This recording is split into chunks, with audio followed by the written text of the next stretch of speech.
नमस्कार। तो आज के इस लेक्चर में आपका स्वागत है। तो आज हम बात करेंगे इन्वेस्टमेंट के अलग अलग तरीकों के बारे में, जिनके जरिए आप पैसिव इनकम कमा सकते हो, यानी जहां पर आप अपने पैसों को काम पर लगा सकते हो और साथ ही इन्फ्लेशन को बीट कर सकते हो और काफ़ी अच्छे रिटर्न्स कमा सकते हो।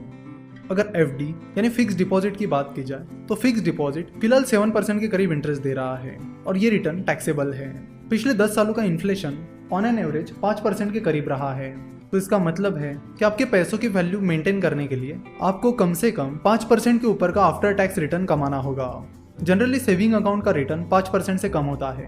सो अगर आप अपना पैसा सेविंग अकाउंट में पड़ने रहने देते हो तो वो अच्छी चीज़ नहीं है। जहाँ तक एफडी की बात की जाए तो वो एक अट्रैक्टिव इन्वेस्टमेंट नहीं है। कई बार एफडी के आफ्टर टैक्स रिटर्न 5-6% के करीब आ जाते हैं, जो कि कोई खास रिटर्न नहीं होता।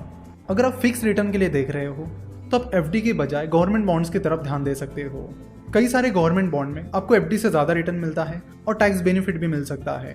अब ये टैक्स बेनिफिट कितना होगा ये उस बॉन्ड के टाइप पर डिपेंड करता है। अगर गवर्नमेंट बॉन्ड की बात की जाए तो ये सबसे सेफ इन्वेस्टमेंट है, इवन एफडी से भी, क्योंकि गवर्नमेंट बॉन्ड के साथ गवर्नमेंट की गारंटी आपको मिलती है। तो चाहे कंडीशन कुछ भी आ जाए, गवर्नमेंट आपको आपका पैसा जरूर रिटर्न करेगी और इसीलिए गवर्नमेंट बॉन्ड सबसे सेफ इन्वेस्टमेंट होती है। उसके बाद आता है इंडेक्स फंड।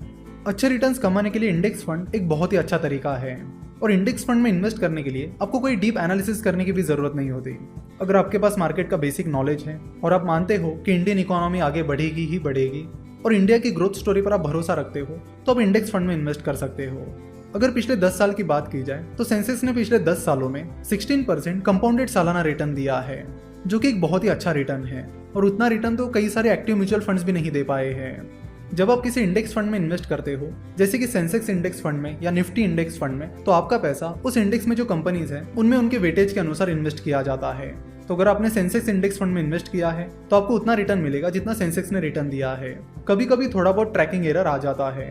अगर आपको इंडिया की ग्रोथ स्टोरी पर भरोसा है और आप ये सोचते हो कि अगले 5-10 साल में इंडियन इकोनॉमी बहुत ही अलग लेवल पर रहेगी और अच्छी खासी स्पीड से बढ़ेगी, तो आप इंडेक्स फंड में इन्वेस्ट कर सकते हो।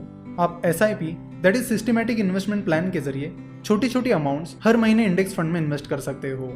उसके बाद आता है म्यूचुअल फंड। इंडिया में इक्विटी म्यूचुअल फंड्स काफी पॉपुलर है। बहुत सारे लोग एक्टिव इक्विटी म्यूचुअल फंड में इन्वेस्ट करते हैं। म्यूचुअल फंड में एक फंड मैनेजर आपका पैसा मैनेज करता है।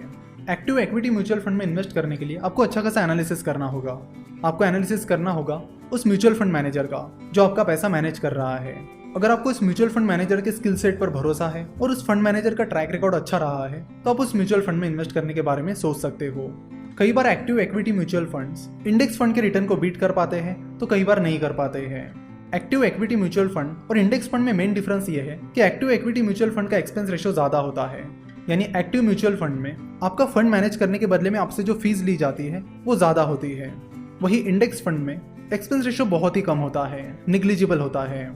जाने माने इन्वेस्टर मिस्टर वॉरेन बफेट कहते हैं कि कई बार mutual fund managers index funds को बीट नहीं कर पाते हैं और तब भी उनकी मैनेजमेंट फी ज्यादा होती है। सो बेहतर है कि आप इंडेक्स फंड में इन्वेस्ट करिए जहां पे मैनेजमेंट फी बहुत ही कम है। उसके बाद हम बात करेंगे हेज फंड की। हेज फंड बहुत ही अग्रेसिवली इन्वेस्टमेंट करते हैं।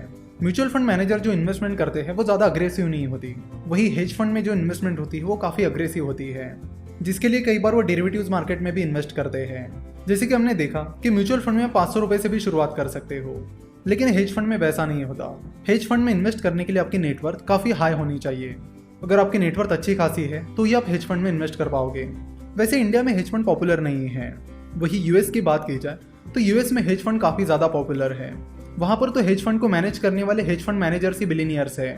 यूएस में हाई नेटवर्थ इन्वेस्टर्स भी बहुत ज्यादा है और वहां पर कई सारे अच्छे हेज फंड्स हैं, जिसकी वजह से हाई नेटवर्थ इन्वेस्टर्स उन हेज फंड में इन्वेस्ट करना पसंद करते हैं। तो यहाँ तक हमने जो इन्वेस्टमेंट के तरीके देखे हैं वो ऐसे तरीके हैं जिनमें आपको खुद को ज़्यादा कुछ नहीं करना होता, आपको बस अपना पैसा इन्वेस्ट करना होता है।